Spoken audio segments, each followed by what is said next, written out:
അസ്സലാമു അലൈക്കും. അൽഹംദുലില്ലാഹി റബ്ബിൽ ആലമീൻ. അസ്സലാത്തു വസ്സലാമു അലാ അഷ്റഫിൽ മുർസലീൻ സയ്യിദനാ മുഹമ്മദുർ റസൂലുള്ളാഹി സ്വല്ലല്ലാഹു അലൈഹി വസല്ലം വഅലാ ആലിഹി വസഹ്ബിഹി അജ്മഈൻ. അമ്മാ ബഅദ്. അള്ളാഹുവാണ് ഈ മനുഷ്യരെ സൃഷ്ടിച്ചത്. അവനാണ് ഈ കാണുന്ന അനുഗ്രഹങ്ങളൊക്കെയും അവർക്ക് നൽകിയത്. എന്നിട്ടും ഈ ഒരു സൃഷ്ടി മാത്രമാണ് ഭൂമിയിൽ കുഴപ്പവും അക്രമവും ഉണ്ടാക്കുന്നത്. അള്ളാഹുവിൽ നിന്ന് വ്യതിചലിച്ച് ബഹുദൈവത്വം സ്വീകരിക്കുന്നത്, പരസ്പരം കയ്യേറ്റം നടത്തുന്നത്, ഇതര സൃഷ്ടികളെ ദ്രോഹിക്കുന്നത്, ഇതൊക്കെ ചെയ്തിട്ടും അവൻ്റെ കാര്യത്തിൽ അള്ളാഹു ക്ഷമിക്കുകയാണ്, അവനോട് കനിവ് കാട്ടുകയാണ്. പാടില്ലായിരുന്നിട്ടും അവന് വീണ്ടും അവസരം നീട്ടിക്കൊടുക്കുകയാണ്. പ്രതാപത്തിൻ്റെയും ശക്തിയുടെയും യുക്തിയാണ് ഇത്. നാം മനസ്സിലാക്കേണ്ട ഒരു കാര്യം, ഒരു മൃഗം മറ്റൊരു മൃഗത്തെ ആക്രമിക്കുകയാണെങ്കിൽ ഒന്നുകിൽ അത് അതിൻ്റെ സ്വയം രക്ഷയ്ക്ക്, അതല്ലെങ്കിൽ അതിൻ്റെ ഭക്ഷണത്തിന് വേണ്ടി.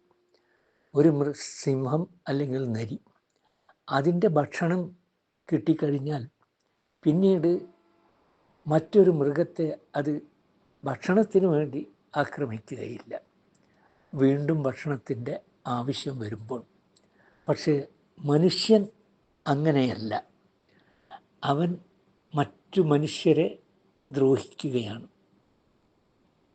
മറ്റു മൃഗങ്ങളെ, മറ്റ് ജീവികളെ അവൻ ദ്രോഹിക്കുകയാണ്.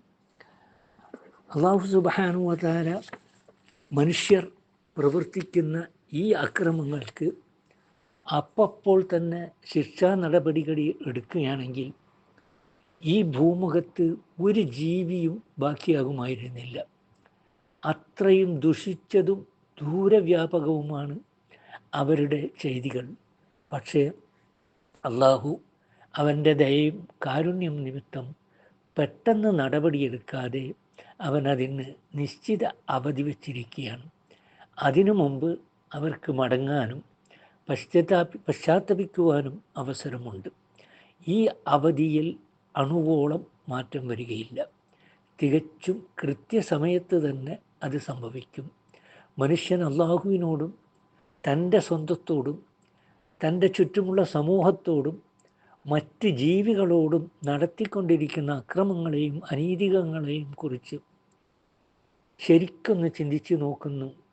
എല്ലാവർക്കും അള്ളാഹുവിൻ്റെ ഈ പ്രസ്താവനയുടെ ഗൗരവം മനസ്സിലാകുന്നതാണ്.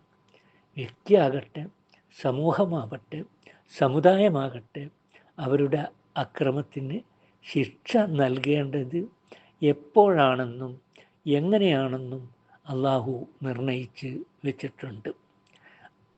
അത് ആ അവധി എന്ന് പറയുന്നത് ഓരോന്നിനും, അത് മനുഷ്യനാവട്ടെ, സമുദായമാവട്ടെ, സമൂഹമാവട്ടെ, അതിൻ്റെ ആയുസ് തീരലാണ് എന്നാണ് ഒരഭിപ്രായം. അതല്ല, പരലോകത്തിൻ്റെ തുടക്കമാണ് എന്ന്, ഖിയാമത്ത് നാൾ ആണ് എന്ന് മറ്റൊരു അഭിപ്രായവും ഉണ്ട്. വആഖിറു ദഅ്വാനാ അനിൽ ഹംദുലില്ലാഹി റബ്ബിൽ ആലമീൻ. അസ്സലാമു അലൈക്കും.